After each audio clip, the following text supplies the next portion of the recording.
Alhamdulillah alladzi wafaqana li ta'atihi wa arsyadana ila sabili huda. Segala puji bagi Allah Jalla Jalaluh yang telah memberikan taufiknya pada kita untuk taat dan patuh kepada. Seorang bisa taat, seorang hamba bisa menjadi patuh terhadap perintah Allah Jalla Jalaluh, itu dikarenakan Allah yang memberikan taufik kepada. Sehingga kita patut mensyukur nikmat itu dibandingkan dengan nikmat yang lain. Kalau kita bicara nikmat harta, itu nikmat yang kelezatannya segera kita rasakan atau kita rasakan pada waktu itu. Tapi nikmat ketaatan adalah nikmat yang sejatinya kelezatannya itu akan selalu mendampingi kita. Di mana orang yang taat kepada Allah Jalla Jalaluhu akan merasakan ketentraman di dalam hati, kedamaian di dalam jiwa, dan tentunya itu lebih besar daripada sekedar nikmat harta. Allahumma salli wa sallim. Ya Allah, semoga Engkau senantiasa bersolawat dan bersalam kepada Rasulullah SAW, keluarga beliau, istri-istri beliau, dan para pengikut beliau, dari para sahabat Nabi dan orang-orang yang meniti jalan mereka. Amma ba'd. Ahibati fillah, para jemaah rahimakallah. Hari ini nih, hari yang ke-18 kita berpuasa. Ini juga nikmat yang sampai hari ini masih bisa berpuasa. Itu adalah karunia ilahi yang agung. Ada satu hal yang ingin Ana sampaikan berkaitan dengan kesempurnaan puasa kita. Karena kita melihat sebagian orang itu hanya berpikir yang penting beramal. Kadang-kadang mereka tidak berpikir apakah amalan mereka diterima oleh Allah sesuai dengan kriteria yang diinginkan Allah atau tidak. Padahal kalau seorang hamba hanya beramal saja tanpa memikirkan kesempurnaan amalan dia, bisa jadi dia merugi. Berkaitan dengan puasa ini, di dalam hadis yang diriwayatkan Imam Bukhari dan Muslim, diriwayatkan oleh Imam Bukhari dari Abu Hurairah radhiyallahu ta'ala anhu, bahwa Rasulullah SAW bersabda, "Man lam yada' qawla zur wal amala bihi, falaysa lillahi hajatun fi an yada'a ta'amahu wa syarabahu." Kata Rasulullah SAW, barang siapa yang ketika berpuasa, kita di Ramadan kita berpuasa, umat Islam sedang berpuasa, akan tetapi dalam kondisi dia berpuasa, dia tidak meninggalkan qaula zur. Qaula zur lah ucapan-ucapan palsu. Wal amala bihi, dan tindakan-tindakan yang tidak benar. Ketika dia berpuasa, ketika dia sedang meninggalkan makan dan minum, meninggalkan syahwatnya, akan tetapi dia tidak meninggalkan ucapan-ucapan dusta, ucapan-ucapan kotor, ucapan-ucapan yang tidak benar, dan tindakan-tindakan yang tidak tepat, maka Allah tidak membutuhkan dia meninggalkan makan dan minum dia. Ketahuilah bahwasanya puasa ini Allah syariatkan untuk menempa jiwa, untuk meluruskan mental hamba, dan dengannya akan tercipta ketakwaan, hati yang penuh dengan kedamaian, raga yang tunduk dengan perintah, lisan yang menjaga dari segala yang dimurkai Allah Subhanahu wa taala. Oleh karena itu seorang mukmin ketika berpuasa hendaklah dia bersemangat menjaga hati, lisan dan pakaian. Hati dijaga dari riya, dengan senantiasa beribadah ikhlas lillahi ta'ala, sholat lillahi ta'ala. Ketika dia memberikan buka kepada orang-orang yang berpuasa lillahi ta'ala, dia benar-benar iman dan ihtisaban. Lisannya terjaga dari ucapan-ucapan yang seharusnya tidak diucapkan oleh seorang mukmin. Dia tidak mengadu domba, dia tidak menggibai orang, dia tidak menuduh atau menghina dan mengejek orang. Kita ini diuji di bulan Ramadan. Sebagian orang yang hidupnya di dunia maya itu terkadang membuat komentar-komentar yang membuat puasa dia. Dia menulis komentar-komentar yang membuat puasa dia akhirnya tidak bernilai. Seperti contoh nih, orang yang datang sholat Jumat. Dia datang sholat Jumat. Dia hadir di awal waktu.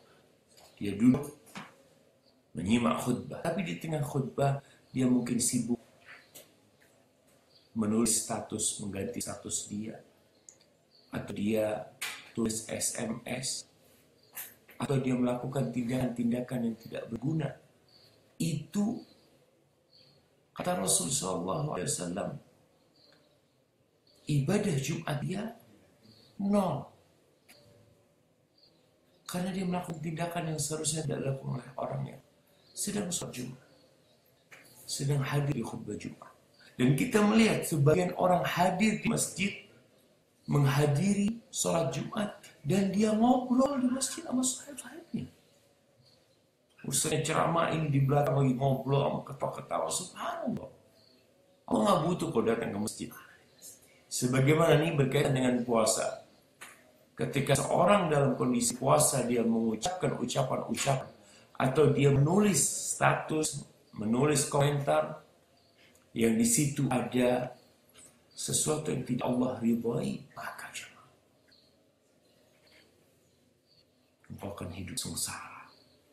Allah tidak butuh dengan kau menahan lapar dan haus. Kita ini di pagi hari sekarang baru mulai nih. Kalau ternyata di pagi hari kita sudah menulis sesuatu yang dimurkai Allah Subhanahu wa taala, Allahu Akbar.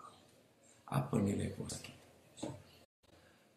Mu'ad bin Jabal, dia pernah bertanya kepada Rasulullah SAW. Beliau minta amal. Ya Rasulullah, dullani ala amali yudkhiluni al-jannah wa yuba'iduni anha. Wahai Rasul sallallahu alaihi wasallam, tunjukkan kepada aku sebuah amalan yang mendekatkan aku, memasukkan hamba ke surga dan menjauhkan hamba dari api neraka. Rasulullah sallallahu alaihi wasallam bercerita bahwasanya ditanyakan oleh Mu'ad adalah sesuatu yang sangat dahsyat. Ketika seorang bertanya bagaimana kiat sukses meraih dunia, dia kadang-kala datangkan orang yang sukses dalam usahanya, yang dulu hanya jualan di pinggir jalan kaki lima, kemudian dia bisa menjadi mall, memiliki mall yang besar, memiliki rumah sakit, memiliki pasar, memiliki segala kekayaan. Kita mungkin menanyakan ini sesuatu hal yang besar. Kesuksesan di dunia itu sesuatu yang sangat remeh sekali. Karena apa? Karena bukti ditinggal. Orang-orang sukses meninggalkan kesuksesan mereka di dunia. Kalau kesuksesan mereka sesuatu yang agung akan dibawa mati, tapi nggak dibawa. Tapi yang ditanya oleh Ma'ad, bagaimana seorang itu hidup abadi di dalam surga dan jauh di segala kepenatan neraka, na'udzubillah minan nar. Maka Rasulullah SAW mengatakan, laqad sa'altan azim. Engkau telah bertanya tentang sesuatu yang sangat dahsyat sekali. Akan tetapi, wa innahu la yasirun ala man yassarahu. Tapi itu merupakan sesuatu yang sangat mudah, sangat ringan bagi orang yang Allah meringankan buat dia. Artinya tidak ada sesuatu yang berat dalam kehidupan dunia ini apabila Allah menghendaki itu ringan buat kita. Rasulullah SAW menjelaskan tentang awal yang harus dilakukan adalah tauhid, yang mendirikan sholat. Akhirnya dia mengatakan, ala ukhbiruka bimilaki dzalika kulli. Mu'ad, mau nggak engkau akan kasih tahu tentang amalan yang mencakup semua yang tadi aku sampaikan? Itu bala ya Nabi Allah. Tentu wahai Nabi Allah. Fa'akhadha bilisani. Rasulullah SAW pegang lidah. Lalu beliau mengatakan, kuffa alaika hadha. Kuffa alaika hadha. Kau jaga, kau pelihara lisan. Jangan sampai dia mengeluarkan kata-kata yang membuat engkau mendekam di dalam neraka. Lalu Mu'ad berkata, faqultu ya Nabi Allah, wa inna la mu'akhaduna bima natakallamu. Wahai Nabi Allah, apakah kita akan mendapatkan sanksi dari apa yang kita ucapkan? Apa kita bicarakan? Faqala, lalu Rasulullah SAW berkata, Thakilatka ummuka ya Mu'ad. Thakilatka ummuka ya Mu'ad. Ibu kehilangan engkau wahai Mu'ad. Ini ucapan yang tidak maksudkan artinya, tapi ucapan yang ingin memberikan teguran keras kepada seseorang. Seharusnya dia tidak mengatakan hal itu. Wa hal yakubun nas finnari ala wujuhihim aw ala manakhirihim illa hasaidu alsinatihim. Kata Nabi SAW, itu orang yang terjerumus, yang tersungkur di dalam api neraka, di hidung dan di wajah mereka itu gara-gara apa? Tidak lain hanya gara-gara hasil dari lisan mereka. Jadi siapa menanam dia akan menuai. Kalau engkau menanam keburukan di lisan, engkau akan menuai. Dan di bulan Ramadan kita ini diajarin nih. Bahkan kalau ada orang yang menentang kita berkelahi, berantem, kita diperintahkan untuk mengatakan apa? Ini sha'im, ini sha'im. Aku lagi puasa. Aku lagi puasa. Subhanallah. Apa urusannya kalau lagi puasa dengan orang yang berantem? Orang yang lagi puasa itu sedang menahan diri dia dari nafsu dan syahwat. Makan dan minum dia tinggalkan. Syahwat-syahwat yang sebenarnya halal dia tinggalkan. Maka proses orang yang puasa ini menuju ketakwaan itu yang kadang-kala sebagian orang nggak paham. La'allakum tattaqunnya itu di mana? Itu tujuan, itu proses menuju takwa puasa. Kita dilatih dalam kondisi kita berpuasa untuk menjadi hamba yang lebih baik. Dalam apa? Dalam segala hal. Nafsu perut dan di bawah perutnya dia tahan. Lisannya dia kekang. Rasulullah SAW mengatakan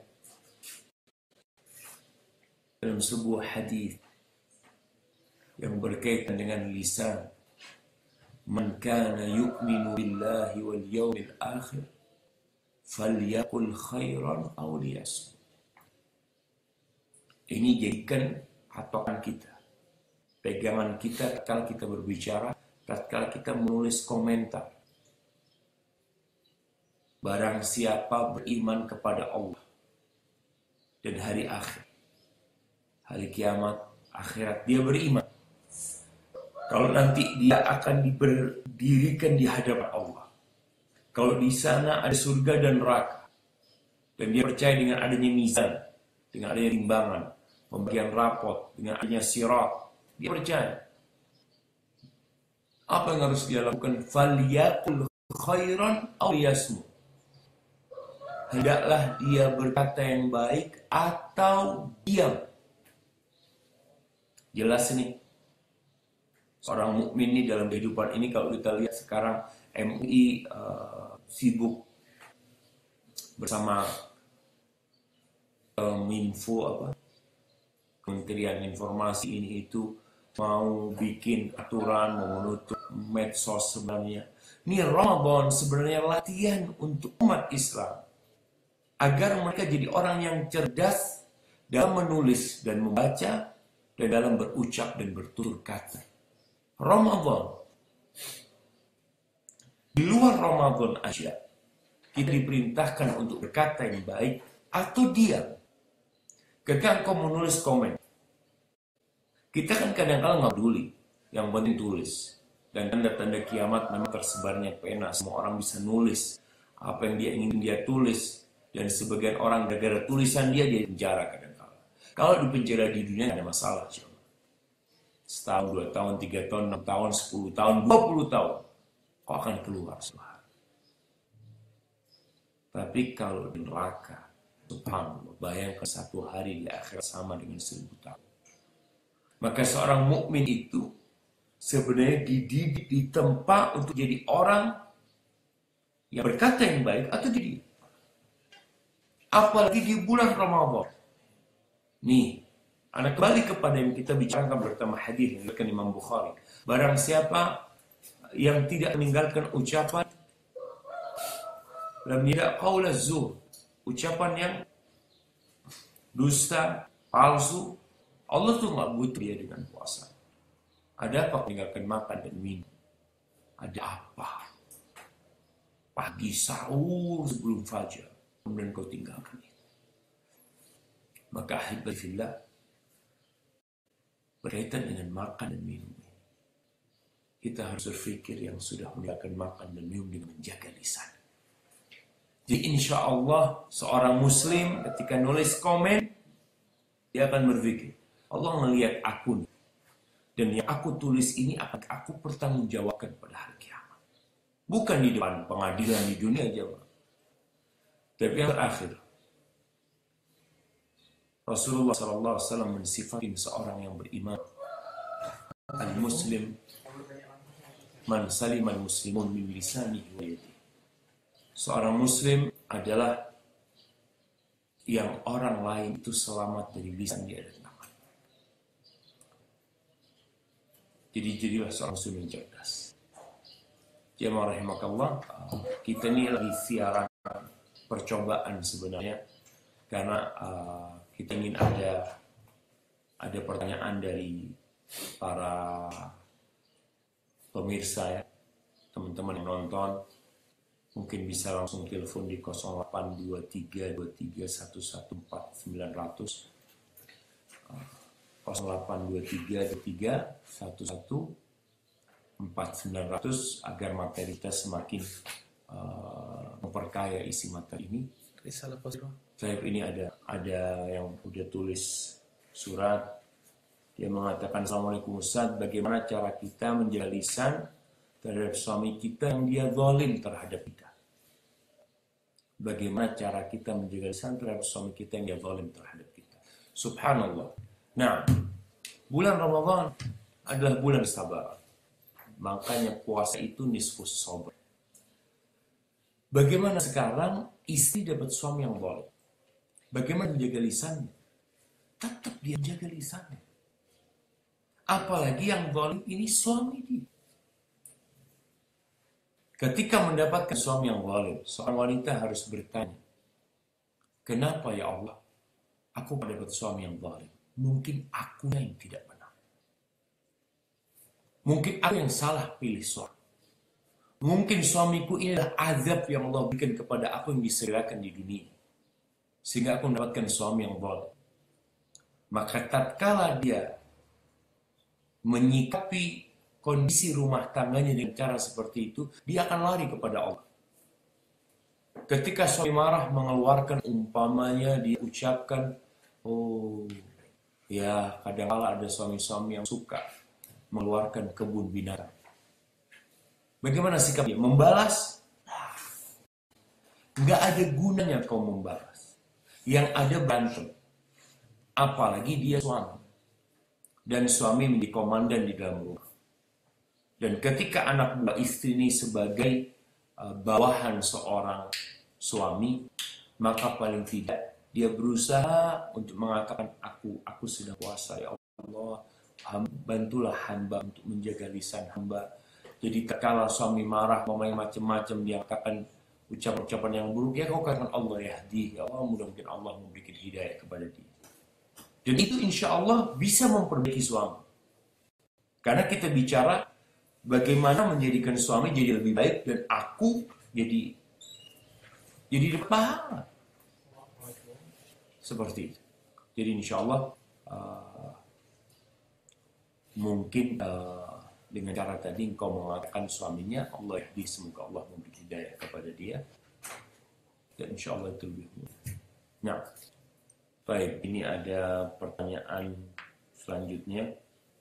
Ustaz, bagaimana cara menghadapi mertua yang selalu fitnah, menuduh dan membuka aib menantu? Masya Allah. Ini kita bicara di rumah tangga. Memang sebenarnya ujian terbesar kita itu dari orang dekat kita. Kalau yang memfitnah kita itu orang Yahudi, orang di luar Islam, mereka orang jauh. Tapi yang jadi masalah, yang menuduh kita, yang menyakiti kita, yang menusuk kita di belakang itu adalah orang-orang yang satu atap sama kita. Ini pertanyaan kedua, bagaimana menyikapi mertua yang senantiasa menfitnah menantunya, menuduh tuduhan yang tidak benar, kemudian menyebarkan aib menantunya. Nah, ini ujian. Ini ujian yang subhanallah, yang berat tentunya. Bagaimana seorang ketika hidup di rumah mendapatkan mertua yang ngomongnya nggak enak. Sikap yang pertama, kau tahu mertua itu merasa seakan-akan menantunya ini mengambil anak. Jadi anaknya itu diambil sama menantu. Anak-anak rasakan, anak punya ibu umpamanya, anak punya umi. Bagaimana ibu anak itu membesarkan anak, menyekolahkan anak, mendidik anak. Anak umur 12 tahun di pesantren, umur 12 sampai lulus SMA, kemudian anak ke Jakarta, habis itu ke Medina. Di Medina anak 5 tahun kuliah pada waktu itu, pulang menikah, serta itu balik ke Medina, kemudian sibuk hidup dengan istri dan anak-anak. Jadi mertua itu merasa, ya gimana? Aku yang capek membesarkan anak tuh tahu-tahu dibawa oleh itu perempuan. Maka yang pertama dia harus sabar. Jadi kalau kita bicara sabar, ini ada satu masalah. Kadang-kala kalau kita berikan nasihat sabar kepada para penanya, dia mengatakan, Ustaz minta jangan sabarlah. Sabar itu kunci keberhasilan. Jadi sabar itu kunci keberhasilan dan kesuksesan. Bani Israel itu bisa selamat dari Fir'aun. Dan Allah berikan kepada mereka kemenangan tanpa mereka melawan. Ingat, tanpa mereka melawan kepada Fir'aun. Sama sekali nggak melawan. Yang ada kabur. Kesabaran itu kadang-kadang menuntut orang untuk menghindar. Nah, menghindar. Kabur. Allah katakan, wa tammat kalimat rabbikal husna ala bani Israel bima sabar. Dan menjadi sempurna kalimat-kalimat Allah, nikmat Allah kepada Bani Israel. Karena apa? Bima sabar. Dan Allah sering katakan dalam Al-Quran Karim, wasta'inu bisabri wassalah. Kalian minta tolonglah dengan apa? Dengan sabar dan sholat. Maka seorang menantu bersabar. Dia lihat, ya mungkin mertuaku ya, masa anaknya diambil bagaimana, maka dia sabar. Doakan mertuanya. Idfa billati hiya ahsan. Balaslah keburukan dengan kebaikan. Jangan malah mau membalas keburukannya dengan keburukan. Insya Allah itu Allah katakan, kalau kita menghadapi syaitan, maka a'udzubillah minasyaitonir rajim. Karena syaitan ini tercipta dari bahan dasar api yang membara. Sedangkan manusia tercipta dari tanah. Tanah itu baik. Maka Allah katakan, idfa billati hiya ahsan. Balaslah dengan yang lebih baik. Fa idzal ladzi bainaka wa bainahu adawatun ka'annahu waliyyun hamim. Sehingga permusuhan yang terjadi antara engkau dengan mereka seakan-akan adalah pertemanan yang nyata. Baik, barakallahu fiik. Mungkin pertanyaan selanjutnya. Assalamualaikum. Iya, assalamualaikum. Waalaikumsalam. Baik, tafadhali kalau ingin bertanya. Ya, saya mau tanya Ustaz itu bagaimana cara menyikapi orang tua yang nggak bisa terima pilihan kita. Orang tua yang tidak Kalau menerima pilihan kita, pilihan kita. Oke, siap, barakallahu fiik. Nah, iya ini pertanyaan yang menarik nih. Pertanyaan tadi dari mulai suami, yang kedua mertua, sekarang orang tua. Insya Allah, jemaah. Bagaimana menyikapi orang tua yang tidak menerima pilihan kita? Di dalam Islam, seorang wanita tidak bisa menikahkan dirinya sendiri. Harus ada wali menikahkan dia. Kenapa? Apakah karena Islam mengekang para wanita? Bukan. Karena Islam menghargai dan menghormati para wanita. Ana kemarin dapat kiriman video percobaan di Amerika. Ya di Amerika insya Allah atau di negara lain. Tentang para wanita. Jadi ada gadis-gadis kecil yang biasa Facebook, di medsos macam-macam. Dia di situ bebas berhubungan. Itu anak-anak umur 14 tahun, 15 tahun. Itu ngobrol sama sahibnya, lalu janjian. Dan mereka itu dibawa. Jadi mereka 3 orang. Ditelepon, ketika aku sudah ada di depan rumah, mereka keluar. Perempuan-perempuan itu. Mereka jadi korban pelecehan laki-laki. Na'udzubillah. Maka di sini Islam mewajibkan adanya wali buat wanita untuk melindungi mereka. Tapi di satu sisi, Islam juga memberikan hak kepada wanita untuk memilih. Di masa Rasul SAW ada seorang gadis yang dinikahkan oleh orang tuanya tanpa persetujuan dia. Jadi ayahnya menikahkan dia dengan sepupunya, dengan misanannya. Dia tidak setuju sebenarnya. Akhirnya sang anak ini tidak mau. Dan dia datang melapor kepada Rasulullah SAW. Dia menceritakan tentang kondisi orang tuanya yang memaksa dia untuk menikah dengan sepupu. Akhirnya Rasulullah SAW melarang orang tua untuk melakukan hal itu. Menikahkan anak-anak mereka dengan keridhaan mereka. Akhirnya Rasulullah SAW menyerahkan urusan itu kepada perempuan. Dan perempuan ini mengatakan, ya Rasulullah, aku izinkan abahku untuk menikahkan aku dengan dia. Aku hanya ingin ngasih tahu kepada mereka, kepada manusia, bahwa kita ini punya hak. Terus bagaimana sekarang seorang wanita tadi, seorang akhwat yang bilang oleh seorang ikhwan, ternyata ditolak sama oleh orang kita. Maka ada beberapa langkah yang harus kau lakukan. Yang pertama, mungkin kau tidak menjalin hubungan baik dengan orang tua. Karena ada anak-anak yang kurang dekat sama orang tuanya, yang kurang baik sama orang tuanya. Sehingga jarak antara dia sama orang tua membuat orang tua itu jadi sok sama aku. Tidak mengakomodir permintaan anaknya umpamanya. Itu terjadi. Tapi ketika anak ini dekat sama orang tuanya, baik sama orang tua itu apa yang diminta anaknya akan dikasih. Maka tolong jaga hubungan baik. Kalau anak katakan mungkin orang tuanya tidak dekat sama anaknya, nah itu kesalahan orang tua.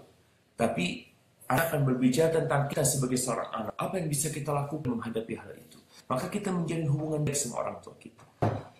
Sehingga apa yang kita minta kasih sama orang tua. Tapi kalau kita jauh sama orang tua, ditambah lagi akhlak kita, mungkin etika kita buruk sama orang tua kita, sehingga permintaan kita kadang-kala diremehkan sama orang tua.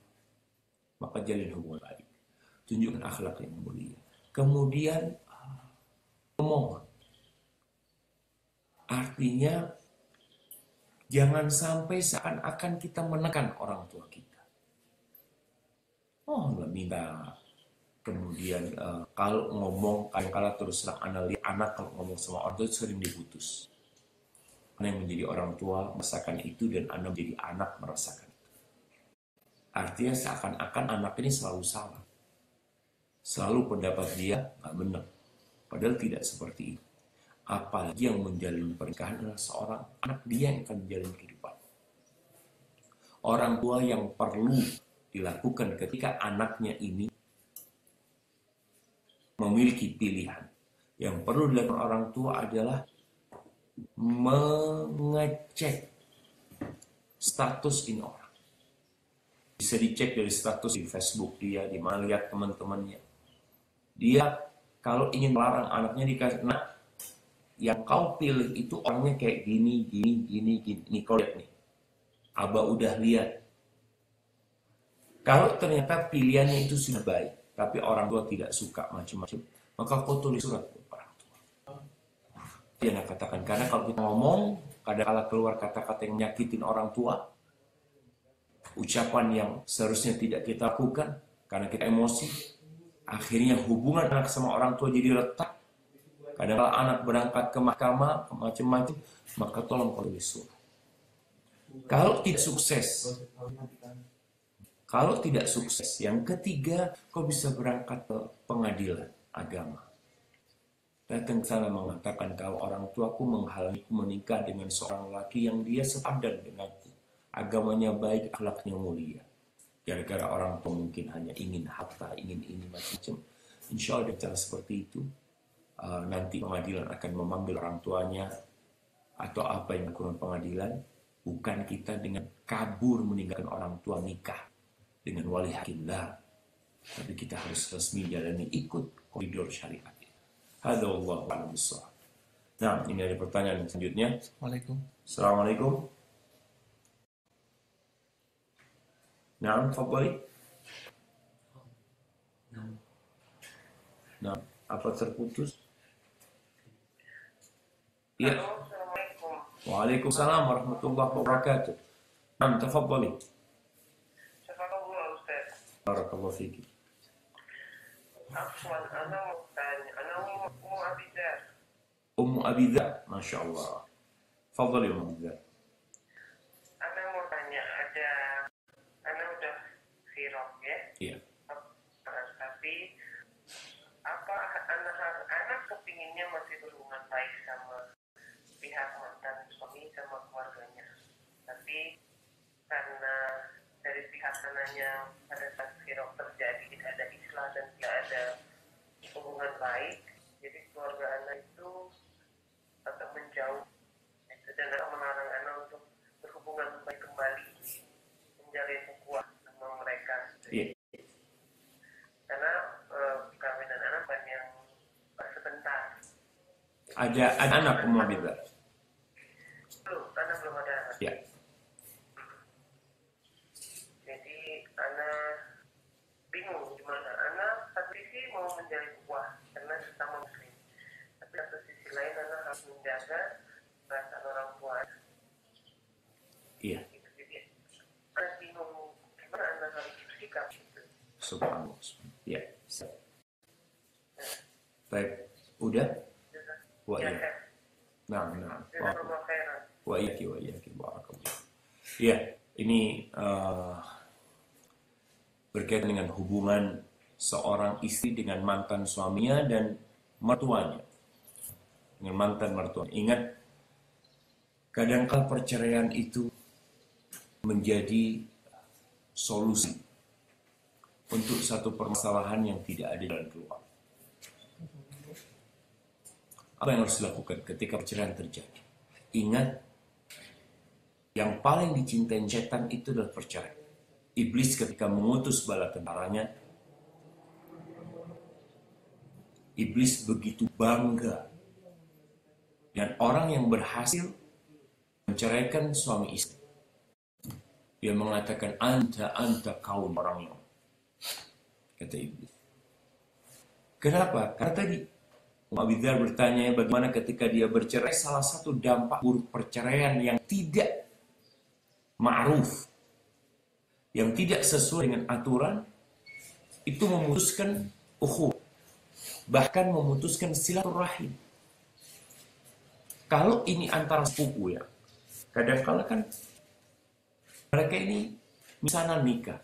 Karena lihat sebagian orang di kampung kita nih, mereka sebenarnya sepupu yang menikah, kemudian bercerai. Itu putus hubungan keluarga. Padahal di situ ada rahim yang harus dijaga. Kalau itu bukan rahim, bukan kerabat, orang lain, tetap ada ukhuwah Islamiyah yang harus dijaga. Makanya anak ingat Sahal bin Sa'ad Sa'idi, seorang sahabat Nabi. Dia menikah dengan beberapa wanita, sebagian diceraikan. Pernah suatu hari disebutkan Sahal bin Sa'ad ini lagi menghadiri walimah. Dia mau pulang dari walimah itu. Dia itu ditunggu sama 9 mantan istri. Bayang 9 mantan istri. Menunggu dia hanya ingin bertanya gimana kondisinya. Karena tetap ukhuwah harus dijaga. Allah menurunkan surat apalah agar kita tahu dengan aturan tolak. Maka tolak itu harus dengan cara yang syar'i dan benar. Agar perpisahan yang terjadi tidak berdampak memutuskan rahim. Sekarang bagaimana sikap seorang wanita yang sudah pisah dengan mantan suaminya? Jadi dikatakan Abi Dzar masih mau menjalin hubungan baik dengan keluarga suami, dengan mertua, jadi sebagai saudara dalam Islam, tapi di satu sisi orang tuanya tidak ridha hal itu. Maka ingat bahwasanya tidak ada ketaatan kepada makhluk dalam kemaksiatan kepada Allah SWT. Maka seorang wanita yang cerdas, dia akan menjaga hubungan keduanya. Artinya, dia bisa berhubungan dengan mertuanya, kayak sekarang nih. Sekarang mau lebaran, bisa dengan cara kirim hadiah buat mertuanya, buat keluarga mereka, untuk memberikan informasi kepada mereka bahwasanya kita walaupun berpisah, tidak di dalam berpisah dalam hubungan rumah tangga, tapi tetap ukhuwah Islamiyah tetap terjaga. Artinya menjaga hubungan tanpa orang tua kita tahu. Mungkin bisa melakukan hal itu. Karena kalau perceraian itu baru terjadi, biasanya masih panas. Orang tua sakit hati, dia merasa anaknya tidak dihargai, dia merasa menantunya ini kurang ajar, menantunya macam-macam. Itu sesuatu yang biasa. Maka mungkin Abi Dzar perlu menjaga hal itu dalam beberapa saat, menjaga hubungan tanpa diketahui oleh orang tua. Nanti selanjutnya ketika panas di pali itu sudah mulai mendidihnya mulai berkurang, jadi dingin, insya Allah mudah-mudahan kembali hubungan itu terjaga. Barakallahu fiik. Nah, tafadhali. Waalaikumsalam warahmatullahi wabarakatuh. Aku ini mau nanya soal seseorang ibu memberikan anak atau membersihkan kemaluan si anak setelah melahirkan apakah itu membatalkan wudu atau cuma membersihkan tangan saja? Iya, barakallahu fiik. Iya. Alhamdulillah, barakallahu fiik. Iya, ini pertanyaan bagus sekali jamaah. Seorang ibu nih, seorang muslimah itu harus bertanya tentang urusan agama dia yang dia butuhkan. Bagaimana seorang ibu yang membersihkan kotoran anak, umpamanya anaknya lagi BAB atau kencing dia bersihkan. Ini berkaitan kalau masalah menyentuh najis, maka najis itu tidak membatalkan wudu, tapi harus dihilangkan najis itu. Jadi kalau kita terkena najis, kita harus membersihkan najis itu. Harus dibersihkan. Ini berkaitan dengan pembatal wudhu itu menyentuh kemaluan. Ketika seorang ibu menyentuh kemaluan anaknya, apakah ini membatalkan wudhu atau tidak? Ini berkaitan dengan hubungan dengan pembahasan menyentuh kemaluan itu membatalkan wudhu atau tidak. Ada dua pendapat para ulama di sini. Yang pertama mengatakan menyentuh kemaluan itu membatalkan wudhu. Dan pendapat kedua mengatakan menyentuh kemaluan itu tidak membatalkan wudhu. Karena ada dua hadis sebenarnya. Hadis yang pertama menyatakan iya, itu membatalkan wudhu. Hadis kedua, Rasulullah SAW ketika ditanya tentang menyentuh kemaluan, kata Rasulullah SAW, innama huwa bid'atun minka. Itu adalah bagian dari dirimu. Maka ana lihat mungkin lebih hati-hati kalau menyentuh kemaluan anaknya, maka seorang ibu mungkin dia mengambil wudhu untuk lebih hati-hati. Hadza wallahu a'lam bishawab. Nah. Assalamualaikum. Waalaikumsalam warahmatullahi wabarakatuh. Iya, tafadhal. Assalamualaikum Ustaz. Waalaikumsalam warahmatullahi wabarakatuh. Ya, anak mau tanya Ustaz dari Palembang Ustaz. Oh, Masya Allah. Pempek di Palembang nih. Iya, tafadhal. Ya, sebagai ayah kita kan berat-berat ya Ustaz, keluarga dari aktivitas Ustaz ya. Iya. Jadi kita dilema Ustaz, anak zaman sekarang pergaulannya.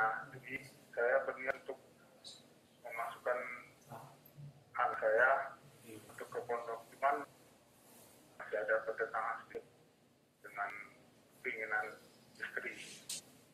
Mana jalan keluarnya Ustaz? Iya. Rahman menasihatinya. Barakallahu fiik. Iya, ayakumullah.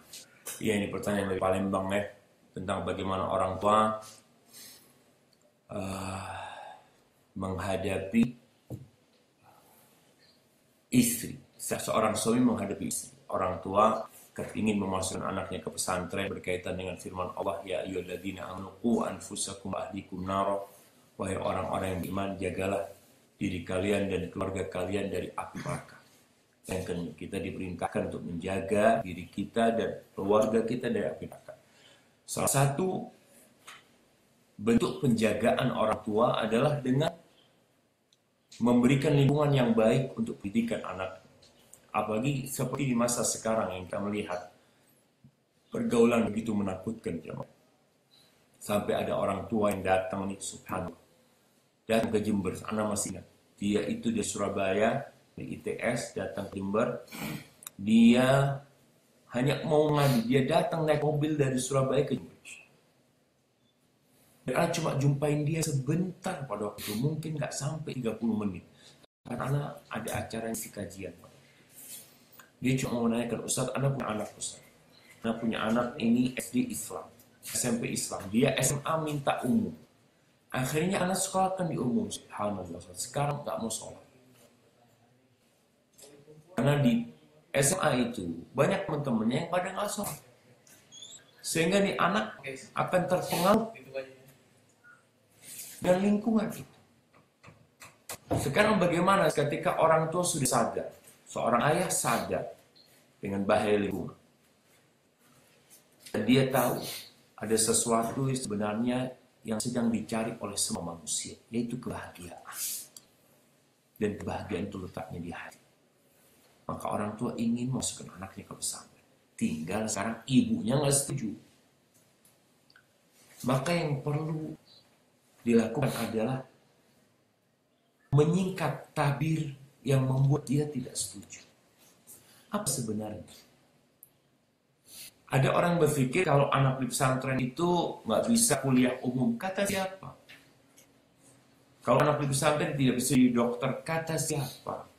Anak di pesantren tidak bisa jadi menteri. Kata siapa?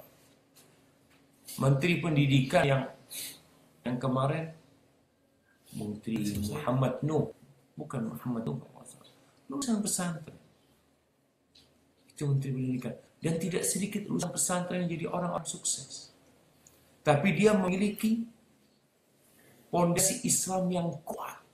Sehingga orang tua ketika ditanya sama Allah pada hari kiamat, dia bisa jawab, ya Allah, aku bukan orang berilmu. Aku tidak memiliki ilmu karena aku memang dulu tidak dimasukkan ke pesantren sama orang tua. Tapi aku yang bisa aku lakukan adalah memasukkan anakku ke pendidikan agama. Maka di sini insya Allah, ketika bapak sama ibu berkomunikasi yang baik, ditanya kenapa menyebabkan dia tidak setuju. Terus terang anak ketika mau masuk pesantren, yang tidak setuju itu ayah anak. Ibu anak maksa masukin pesantren. Ayah anak berpendapat bersama keluarganya, karena keluarga besar juga bukan keluarga yang agamis. Ketika itu mereka berpendapat, kau mau jadi apa di pesantren? Mau jadi apa? Mungkin pulang kau hanya pakai sarung. Seperti itu. Jadi ada pandangan yang memang perlu diluruskan tentang dunia pesantren. Maka mungkin seorang suami perlu duduk, kemudian dibawa istrinya, kalau bisa udahlah, kalau gitu daripada kita debat, kita jalan-jalan ke pesantren. Ajak jalan-jalan istrinya. Mungkin dia takut pesantren nanti anaknya nggak terurus, takut anaknya nanti gudikan. Betul tuh, gatal-gatal nih tangan macam-macam, anaknya nggak terawat. Nah, tinggal dibawa. Itu betul, itu adalah pandangan pesantren zaman dulu dan masih ada di sebagian tempat. Tapi kita tunjukkan ada pesantren yang Masya Allah. Bahkan mungkin dia akan lebih nyaman anak itu daripada di rumah. Hadza wallahu a'lam. Nah, ini kayaknya pertanyaan terakhir. Nah, tafadhali. Waalaikumsalam warahmatullahi wabarakatuh. Pak Ustaz, bagaimana kita, saya mau tanya nih, bagaimana kita menyadarkan suami kita supaya bisa sholat, mengerjakan sholat 5 waktu. malam sampai subuh juga nggak mau di telat-telatin gitu, Pak Ustaz. Tapi sholat 5 waktu, Ibu. Iya, saya sampai nangis kali kalau nyuruhnya. Iya. Masya Allah. Ini rame banget, Ibu ini. Ya, Rame banget. iya saya di pasar. Di pasar, Masya Allah. Iya, barakallahu fik. Siap, Bu. Iya, mudah-mudahan diberkahin sama Allah. Ya, barakallahu fik. Masya Allah, Masya Allah. Ini dari ibu yang sedang di pasar, Masya Allah. Dia menanyakan tentang suaminya. Bagaimana mengajak suami kepada Allah. Artinya suaminya sholatnya ya malas, tapi yang Anda paham sih masalah sholat malam sama subuh ya. Jadi kalau kita lihat memang ya tadi ujiannya Allah mengatakan wa ja'alna ba'dakum li ba'din fitnah atasbirun. Kata Allah, dan kami jadikan sebagian kalian itu fitnah buat sebagian yang lain. Sebagian orang itu fitnah buat orang lain. Ana adalah fitnah buat istri Ana, dan istri Ana fitnah buat Ana. Ana adalah fitnah buat anak Ana, dan anak-anak Ana adalah fitnah buat Ana. Itu kehidupan ini. Untuk apa? Atasbirun, kata Allah. Apakah kalian sabar menghadapi hal itu? Sabar, oke, kita udah sabar. Tapi bagaimana kita ingin suami, tadi dikatakan Ibu, ingin suami jadi benar gitu. Maka ada beberapa hal yang perlu dilakukan. Yang menyebabkan seorang itu sulit bangun subuh, itu karena dia begadang. Maka bagaimana seorang istri menjadikan suaminya tidak begadang? Dengan cara apa? Udah terakhir, udah mau selesai. Insyaallah besok. Dengan cara apa dia? Ya apa aja yang dilakukan di rumah, diajak suaminya kalau memang perlu ngobrol, perlu melakukan sesuatu yang bermanfaat di rumah bersama suami. Karena yang menyebabkan begadang itu biasanya televisi. Ketika ada televisi, orang nggak bisa tidur, yang dipegang adalah remote. Dipegang remote-nya di setel, kemudian dia keranjangnya nggak bisa tidur, balik lagi ke remote. Akhirnya dia telat sholat subuh. Rasulullah SAW itu melarang tidur sebelum isya dan melarang begadang setelah sholat isya. Agar apa? Agar subuhnya bisa dilakukan tepat waktu. Maka yang pertama tadi, bagaimana tidak begadang. Yang kedua, didoakan suami. Kalau ibu tadi merasa capek, lelah, nah wajar. kita itu memang dalam kehidupan dunia ini capek, sebagaimana seorang bekerja itu lelah, capek mengerjakan pekerjaan dia, dan ini termasuk pekerjaan istri. Dan ketika banyak istighfar, kemudian suami kadang-kala diajak kajian, kalau nggak mau ikut kajian, ngomong, bang, anterin aku lah bang, kata dia. Masa teman-teman diantar sama suaminya, aku nggak pernah diantar sama abangnya. Minta seperti itu, dan perlu bersabar. Allah mengatakan wa'mur ahlaka bis-shalati wastabir 'alaiha. Suruh keluargamu menegakkan salat, mendirikan salat, dan sabar engkau dalam melakukan hal itu. Maka semoga ibu yang bersabar tadi, dengan kesabaran dia, suaminya mendapatkan hidayah, dan memohon terus sama Allah SWT, karena Allah yang membolak-balikan hati orang.